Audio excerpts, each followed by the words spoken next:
আসসালামু আলাইকুম বন্ধুরা। আমি আপনাদের কিছু কথা বলবো যেটা চিরন্তন সত্য, বাস্তব। অনেকে শুনেছেন, অনেকে গেছেন, কিন্তু অনেকে যাইতে পারেননি।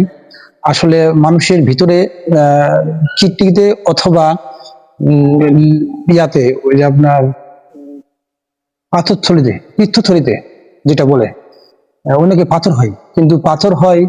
অনেকে শুনেছেন যে পাথর ডাবের পানি দিয়ে বাইর করা হয়, আবার কেউ শুনেছেন যে মেডিসিন দিলে বাইর করা হয়। আসলে তা না, মেডিসিন দিয়ে না, যেটা হচ্ছে কবিরাজি।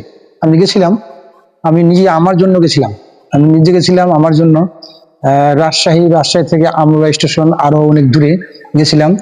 যাওয়ার পরে দেখলাম যে ঘটনা সত্য।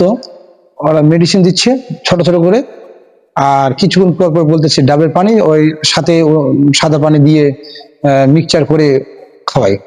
আসলে আগে মেডিসিনটা খাই, পরে ডাবের পানিটা 5 মিনিট পর পর খাই। ইনশাল্লাহ আমার কিন্তু অতি বাইরে হয়ে গেছে 6টা। আপনারা দেখুন বন্ধুরা, দেখতে পাচ্ছেন এই সেই 6টা পাথর। 1 2 3 4 5 6 6টা পাথর আমার বাইর হয়েছে কিডনি থেকে। এক সাইডে ছিল একটা, এক সাইডে ছিল বাকিগুলো।